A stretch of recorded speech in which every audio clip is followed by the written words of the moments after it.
Et si la clé pour bien performer en bourse, ce n'était pas de toujours miser sur les gagnants, mais au contraire sur les plus grands perdants. C'est l'idée un peu folle qu'on va décortiquer aujourd'hui, une stratégie d'investissement totalement mécanique, faite pour acheter des actions qui viennent de chuter en pariant sur leur futur rebond. Cette question, elle va un peu à contre-courant de tout ce qu'on entend d'habitude, n'est-ce pas? Le conseil habituel, c'est de parier sur les entreprises qui cartonnent.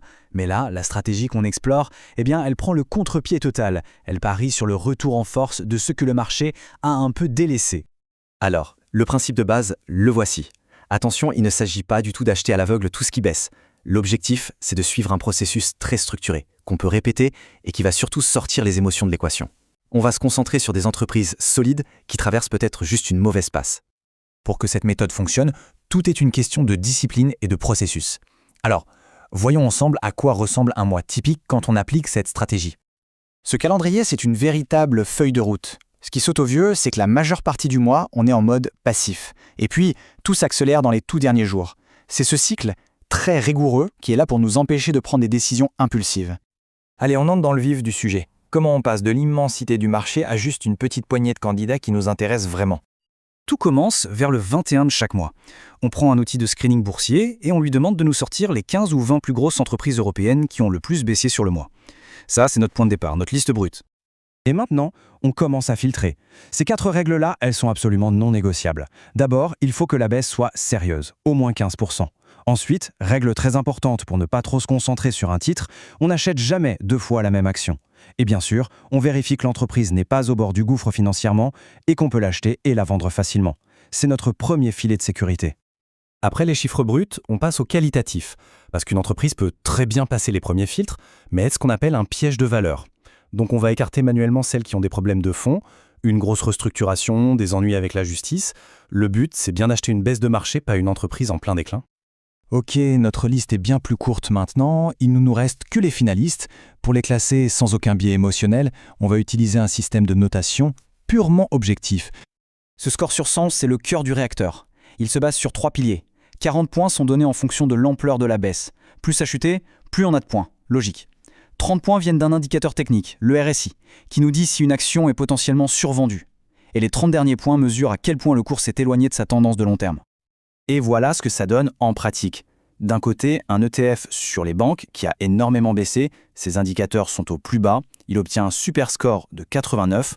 De l'autre, Total Energies, qui a moins souffert, obtient 66.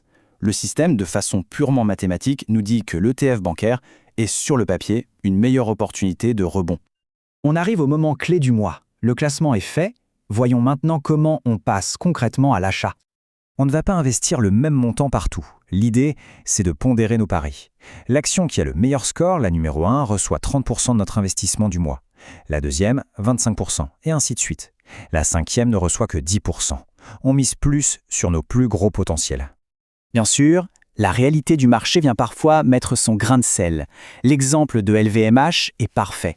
L'action est tellement chère que pour un petit budget, impossible d'en acheter une seule. Qu'est-ce qu'on fait dans ce cas ? Eh bien, la stratégie l'a prévu. Soit on prend la suivante dans le classement, la 6e, soit on répartit la somme sur les autres. La flexibilité est intégrée. Même le moment de l'achat est calculé au millimètre. On passe nos ordres le tout dernier jour ouvré du mois, en fin de séance entre 16h et 17h15. Pourquoi ? Pour éviter la volatilité de l'ouverture le matin et pour profiter du moment où il y a le plus d'échanges sur le marché. Ça y est, les achats sont faits. On pourrait croire que le plus dur est derrière nous. En réalité, c'est maintenant que la discipline mentale va être mise à rude épreuve. Voilà la règle d'or. Une fois que les positions sont prises, l'action la plus importante, c'est de ne rien faire. On lâche prise. On ne regarde pas les cours toutes les 5 minutes. On ne panique pas à la moindre baisse. On laisse la stratégie faire son travail jusqu'au mois suivant. L'erreur la plus classique, c'est de voir l'action baisser encore un peu et de vendre en panique. Mais cette stratégie est conçue pour le long terme.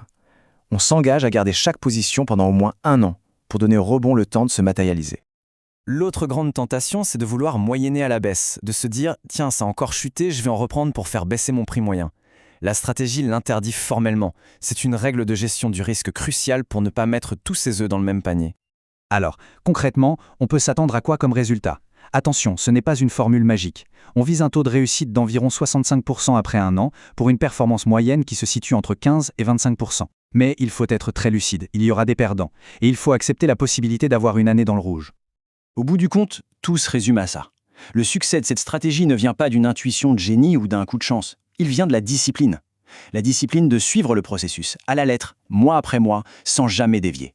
C'est la machine qui travaille, pas l'émotion. Et tout ça nous laisse avec une question fondamentale.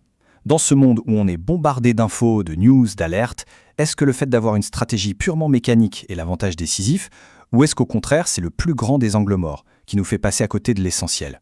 C'est un débat fascinant.